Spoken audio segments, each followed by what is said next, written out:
What is going on, wrestling fans? It is I, Steve Fault. Welcome to Ringside News. Let's talk about Smackdown taking place in Glasgow, Scotland, the night before Clash at the Castle, where maybe, just maybe, Drew McIntyre will become the new champion. But the biggest moment of this Smackdown is AJ Styles bringing down the thunder, dropping down the facts. Listen to these quotes. AJ Styles talking to Cody Rhodes. You quit WWE. You quit New Japan. You quit Ring of Honor. This man helped start a company, and he quit that too. Boy, we saw Shawn Michaels wearing a chef's hat. Well, we should give AJ Styles a chef's hat for that one. An I Quit match is going to be interesting between AJ Styles and Cody Rhodes. Cody Rhodes probably is going to win if I had to put money down on it. But the fact that AJ Styles is bringing down the thunder, bringing down the facts, cooking AJ Styles. You are cooking with that. And listen, where's the lie? As Bobby Fish once said, where is the lie? There is no lie. Though it's very interesting that the WWE is very, very open talking about other companies. New Japan, Ring of Honor, help start another company, which I think is funny because they mention New Japan, so they don't consider them a threat. They mention Ring of Honor, they don't consider them a threat. But you help start a company and you quit that too. But they didn't say the company's name. AEW. Very interesting right there. Very interesting stuff. I can't wait to see what happens to AJ and Cody, but it'll be a good match. It's going to be a good match. Logan Paul and LA Knight have started a rivalry, and we all wanted it. It feels like for months and months and months, we wanted to see Logan Paul and LA Knight. But we kept getting Logan Paul for somebody else. Last month, it was an amazing match between Cody Rhodes and Logan Paul for the championship belt. Now, LA Knight and Logan Paul are on the road to either Money in the Bank or SummerSlam. And either one, honestly, it's going to be great because I guarantee you Money in the Bank will probably only have 4 matches. We'll have 2 Money in the Bank matches, probably a world title match, and then maybe a tag team championship match and a kickoff show match. I can't imagine there being more. Like the Royal Rumble, the Money in the Bank can take like 40 minutes if you really extend the spots and extend the entrances and the moments. We'll have to see there. But Logan Paul and LA Knight are made for each other. But LA Knight chilling in his pool and Logan Paul showing up, being told that his friend from LA was there. Oh, you WWE with your hilarious jokes. Seriously, this SmackDown was full of people cooking each other, laughing at each other, swimming. It was a good time. It was very summer feeling. Very summer feeling. I'm looking forward to Logan Paul and LA Knight, but them in the pool and fighting. I want a chicken fight next time. I want a chicken fight. Don't deny it. You'd love to see a chicken fight between Logan Paul and LA Knight. I guess LA Knight could get his sister, Maxine Dupree. Logan Paul can get another social media influencer, and we'll see a chicken fight between them at SummerSlam. Now look at this fine detail that Fadeaway Media picked up on. As Bayley is cutting a promo backstage, there's Naomi. And there's Naomi, though, but she is holding on to the championship, the women's championship. And for me, Bayley right now as a babyface is not working for me. But if we get Naomi turning heel to attack Bayley, well, then this is a different level of excitement that I am ready for. And unfortunately, though, this gives away for me that Piper Niven is not going to beat Bayley at Clash at the Castle. I kind of thought she might have a chance, but now they just told me right away, hey, yeah, Piper versus Bayley will be a good match, but there is no way that she's winning now, that they have pointed out that Naomi is holding on to the championship, leading to maybe Bayley turning Bayley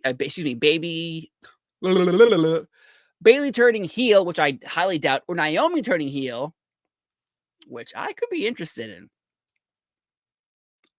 But I also want Naomi and Jey Uso and Jimmy Uso and Roman Reigns to form the babyface bloodline. But that is not going to happen now that clearly we're leading down a path to Naomi versus Bayley.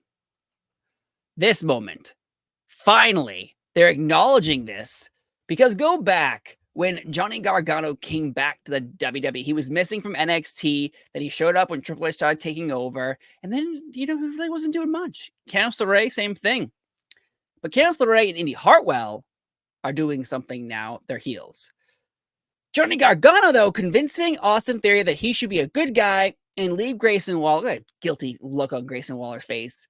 He is saying, you're using me. I always loved the way with Johnny and Dexter and Austin Theory and Indy and Candice LeRae. The way in NXT was some of the best television possible. We had people wearing masks. We had face turns. We had baby faces. We had heels. We had home invasions. There was so much happening with the way in NXT. And having Austin Theory, this is how they used to do it. Having Austin Theory and Johnny in the ring together leads me to believe we could see the way someday. I asked Candice LeRae last January at Royal Rumble about this, and she said, I'd love to see the way return. And I would too. But at the same time, how many tag teams do you have in the WWE? You're going to break them up? Are you really going to break up your tag teams? Because these are champions. So, okay, the champions, lose to Johnny and Tommaso Ciampa? Okay, now Austin Theory and Grayson Waller have a rivalry? Well, there goes one team. Splitting up the tag team titles, I think was a huge mistake. At WrestleMania, when they had 2 sets of championships, there is no tag team division big enough right now in the WWE on both shows to do this. If you included both shows and one set of champions and they traveled around, yes. But having 2 sets of championships, maybe 5 teams on each brand, maybe 5 teams, and they barely get any TV time, except for Grayson Waller and Austin Theory, who have chemistry, and Miz and R-Truth on Raw, who have chemistry. We'll have to see what happens here. Now, this is insulting to all American wrestling fans. It is so loud in international events that they have put up a decibel meter to show how loud it is at international shows. And this is where they pointed out where they should turn this on for American crowds to see how the sad truth. As in, right there is, we got 87, 94. Look at that. It's going up, it's going down, it's going up, it's going down. Put that on American fans. Like, it's 50%. No, I just think it's a weird way to look at these things, because international shows are doing well. But do you know why they're so loud? Because they don't get PLEs. For over the past 25, 30 years, we had Chicago events, Boston Garden events, New York events, Los Angeles events. We weren't seeing PLEs or pay-per-views in Scotland, in France, places in Puerto Rico, and places like that.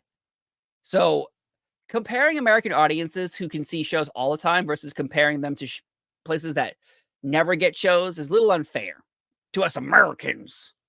How dare you? And the heelish moment of the night goes to Nia Jax, who goes to give this little boy a nice high five. And instead, what happens? He goes to give her a high five, and she's like, nah, I'm good. Nia Jax, I salute you, my queen. You are forever my queen. For that move that you pulled on that little child, showing them that their hopes and their dreams can be crushed at any moment of any time by the queen, Nia Jax. So Nia Jax gets the heel of the night for being someone who I will always appreciate screwing with little kids. And I'll be honest, I know they're in the main event, the new bloodline. The new bloodline to me is doing what it needs to do. It's driving the ball to the end to get us to Roman Reigns, to get us to Jimmy Uso, to get us to Jey Uso. But I'm not feeling it. I'm not 100% feeling it. I know what they're doing, and it all makes sense. But Solo constantly threatening Paul Heyman and not ever really delivering. Having Kevin Owens constantly involved with the bloodline, Randy Orton constantly involved with the bloodline, and Randy Orton's involved with the bloodline here, the new bloodline, because of the King of the Ring tournament. But like the old bloodline took Randy Orton out. They took him off the shelf for a year and a half. but hopefully we get Roman Reigns soon. But I thought SmackDown was fun, and it was weird because certain places you could watch it at different times. So I watched SmackDown before it really aired in my time zone, which is outstanding.